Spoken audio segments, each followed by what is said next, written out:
안녕하세요. 하나님의 사랑이 여러분의 마음을 만지시고 치유와 회복이 임하는 모두가 되시기를 간절히 축원드립니다. 오늘은 고린도전서 10장 23절로 33절까지의 말씀으로 은혜를 나누려고 합니다. 우리가 살아가는 하루하루가 모두 평안하고 행복한 시간으로만 가득하다면 얼마나 좋을까요? 그런데 현실은 어려운 고비를 하나 넘어가면 또 다른 어려움이 있고, 하나가 넘어가면 또 다른 어려움이 있고, 행복하다는 기억보다는 어려웠던 기억이 더 많은 것 같습니다. 우리에게 다가오는 많은 어려움 중에 인간관계에서 생기는 어려움은 다른 어떤 것보다도 우리를 힘들게 합니다. 남편과 아내, 부모와 자녀의 관계, 그리고 각 사람이 속해 있는 공동체나 직장에서 우리가 매일 만나야 하는 사람들과의 관계에서 어려움이 발생하기 때문입니다. 우리는 주위에 있는 한 사람 한 사람이 너무나 소중합니다. 그래서 소중하지 않은 관계는 없습니다. 그런데 이렇게 소중했던 관계가 무너지면 깊은 실망과 배신감에 분노합니다.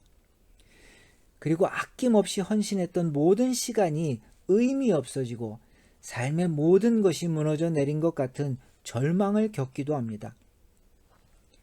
이런 아픔은 내면에 지울 수 없는 깊은 상처가 되고 치유되지 않는 아픔으로 오랜 시간 고통을 겪게 됩니다. 갈등하는 상황에 놓이면 우리는 누가 잘못한 것인지 서로의 잘잘못을 가리려고 합니다. 하지만 이런 일들은 관계를 회복하기보다는 더 깊은 상처만 서로에게 남기게 됩니다. 어떻게 해야 할까요? 어떻게 하면 관계를 회복하고 서로에게 남겨진 상처를 치유할 수 있을까요? 사도 바울은 오늘 본문에서 우리의 질문에 답을 주시고 있습니다. 바울 사도가 알려주는 답을 보기 전에 우선 오늘 본문의 배경을 이해할 필요가 있습니다. 초대교회에서 유대인으로 그리스도인이 된 사람들에게 유대의 성결 규범은 매우 중요한 일이었습니다. 특히 음식에 대한 성결 규정은 매우 민감한 문제였습니다. 초대교회 시대의 이방인들은 여전히 우상 숭배가 성행했습니다.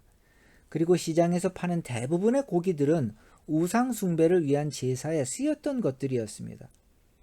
이런 음식을 먹는 것은 유대의 성결 규정을 어기는 매우 심각한 문제였습니다.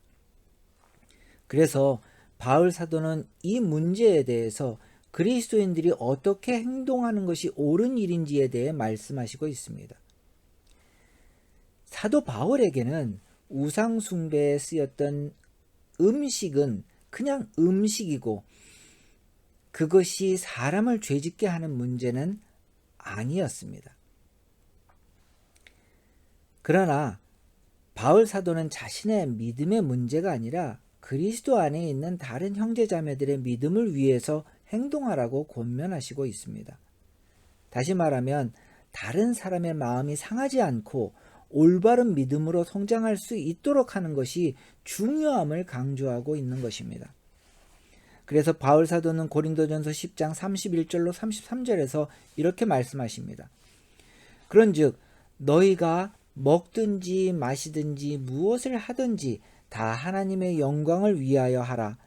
유대인에게나 헬라인에게나 하나님의 교회에나 거치는 자가 되지 말고 나와 같이 모든 일에 모든 사람을 기쁘게 하여 자신의 유익을 구하지 아니하고 많은 사람의 유익을 구하여 그들로 구원을 받게 하라 말씀하십니다. 이 말씀은 단순히 음식에 대한 생각이 다른 유대 그리스도인과 이방 그리스도인의 차이를 이야기하는 것이 아닙니다. 바울 사도의 말씀에는 우리가 그리스도 안에서 우리에게 소중한 사람들과 어떻게 함께 해야 하는지를 보여주시고 있습니다. 바울 사도는 조금 더 구체적으로 실예를 들어서 고린도전서 10장 24절에서 28절의 말씀에 이렇게 말씀하십니다. 누구든지 자기의 유익을 구하지 말고 남의 유익을 구하라.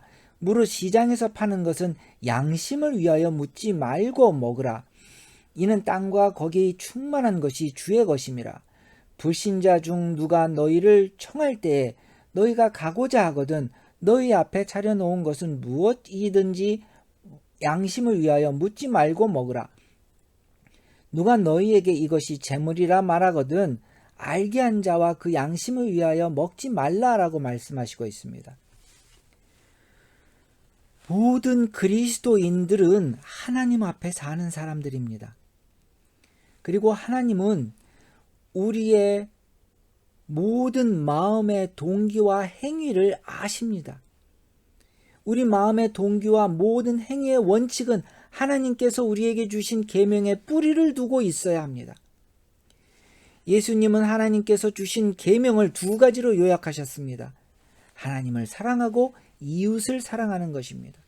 그리고 이것이 하나님께서 하나님의 사람들에게 주신 모든 말씀의 핵심입니다.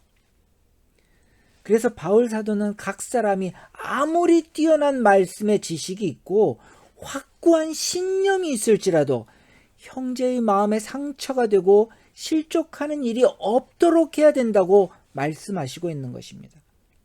쉽게 말하면 내 눈높이에 맞추라고 강요하지 말고 형제 자매의 눈높이에 맞추라는 것입니다. 여기에 우리가 앞에서 했던 질문, 어떻게 하면 갈등하는 관계를 회복하고 서로가 만들어 놓은 마음의 상처를 치유할 수 있는지에 대한 답이 있습니다. 사람들은 누구나 옳고 그름에 대한 자신들의 기준을 가지고 있습니다. 그리고 내가 가지고 있는 생각이 유일한 정답이라고 생각합니다. 이런 생각 때문에 나와는 다른 생각과 가치관을 수용하지 못합니다. 그래서 나와는 다른 남편의 모습, 아내의 모습, 그리고 자녀들의 모습을 품어주지 못합니다. 내 주위에 있는 사람들이 가지고 있는 나와는 다른 생각과 가치관을 수용하지 못합니다. 내 생각과 다르면 그것이 정답이 아니라고 생각하기 때문입니다. 오늘 바울 사도는 우리에게 이런 생각을 내려놓으라고 말씀하십니다. 중요한 것은 내가 어떤 생각과 가치관을 가지고 있는가 하는 것이 아니기 때문입니다. 우리가 중요한 것은 한 영혼을 치유하고 살리는 일이기 때문입니다. 예수님은 가롯 유다도 포기하지 않으셨습니다. 그의 발을 정성껏 씻겨주시며 가롯 유다를 향하신 하나님의 사랑을 알기를 원하셨습니다. 그리고 끝까지 그를 죄인으로 낙인 찍지 않으시고 회개의 문을 열어주셨습니다. 예수님께서 골고다에서 감당하셨던 십자가는 가롯 유다도 구원받을 수 있는 구원의 문을 열어주시려는 십자가였습니다. 우리는 우리 인생에, 내 인생에 가롯 유다 같은 사람이 주위에 있습니다. 남편일 수 있고요, 아내일 수 있습니다. 우리의 자녀일 수 있고 부모님일 수도 있습니다.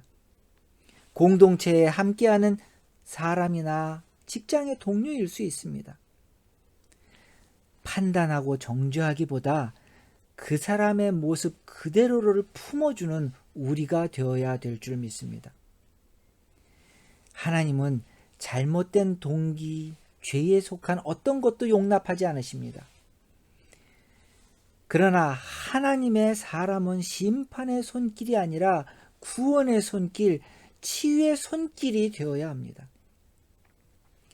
심판은 하나님께 속한 것임을 기억해야 합니다. 하나님은 우리를 치유하고 구원하는 하나님의 손길로 부르셨습니다.